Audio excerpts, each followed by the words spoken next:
Hello everyone, কি খবৰ আপোনালোকৰ সকলোকে স্বাগতম জনাইছো এটি নতুন ভিডিঅ'লৈ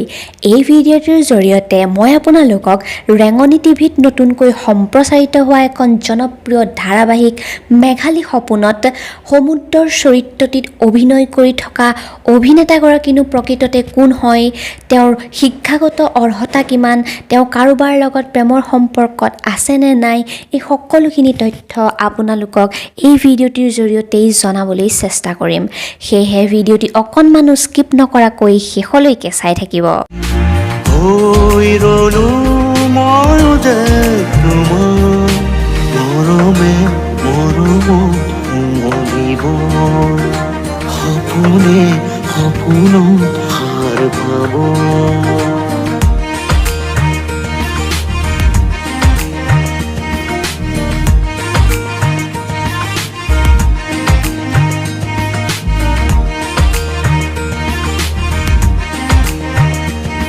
গতিকে মেঘালী সপোন ধাৰাবাহিকখনত সমুদ্ৰৰ চৰিত্ৰটিত অভিনয় কৰি থকা অভিনেতাজনৰ ৰিয়েল নামটো হৈছে দীপাংকৰ মহন্ত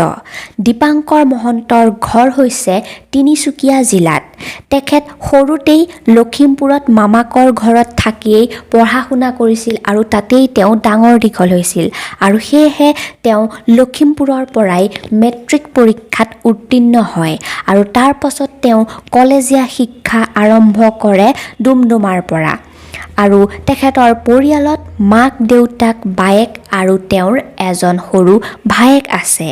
দীপাংকৰ মহন্তৰ দেউতাকৰ নামটো হৈছে প্ৰদীপ মহন্ত আৰু মাকৰ নামটো হৈছে ৰেণু মহন্ত আৰু দীপাংকৰ মহন্তৰ নিকনেমটো হৈছে বুমণি তেখেতৰ জন্মদিন হৈছে 27 ছেপ্টেম্বৰ তাৰিখে এতিয়া আহকচোন জানো তেখেত কেনেকৈনো অভিনয় জগতত খোজ দিলে গতিকে তেওঁ প্ৰথমতে কেমেৰাৰ সন্মুখত অভিনয় কৰিছিল মিছন চাইনা নামৰ চিনেমাখনৰ এটা সৰু কেৰেক্টাৰৰ জৰিয়তে তাৰ পাছত তেওঁ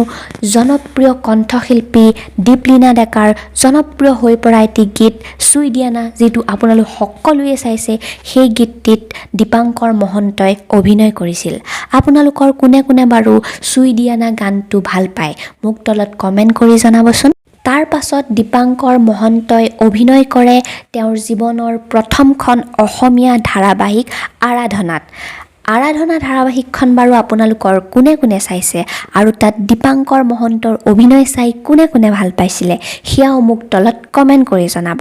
তাৰ উপৰিও এতিয়ালৈকে তেওঁ কেইবাটাও অসমীয়া মিউজিক ভিডিঅ' আৰু অসমীয়া ধাৰাবাহিকত অভিনয় কৰিছে তেওঁ অভিনয় কৰা আন ধাৰাবাহিকসমূহ হৈছে অৱতাৰ আৰু বৰ্তমান সময়ত তেওঁ মেঘালী সপোন নামৰ ধাৰাবাহিকখনত সমুদ্ৰৰ চৰিত্ৰটিত খুব সুন্দৰ অভিনয় কৰি আছে আপোনালোকৰ বাৰু কোনে কোনে মেঘালী সপোন ধাৰাবাহিকখন চাই ভাল পাইছে বাৰু মোৰ কিন্তু ধাৰাবাহিকখন খুবেই ভাল লাগিছে আৰু সমুদ্ৰৰ অভিনয় চাইও যথেষ্ট ভাল লাগিছে গতিকে আশা কৰিছোঁ আপোনালোকে আজিৰ ভিডিঅ'টো চাই নিশ্চয় ভাল পাইছে আৰু আগলৈও যদি এনেকৈয়ে অসমীয়া অভিনেতা অভিনেত্ৰীসকলৰ বায়োগ্ৰাফি ভিডিঅ'সমূহ জানি থাকিব বিচাৰে তেনেহ'লে আমাৰ চেনেলটি ছাবস্ক্ৰাইব কৰি কাষতে থকা বেল আইকনটিও প্ৰেছ কৰি ৰাখিব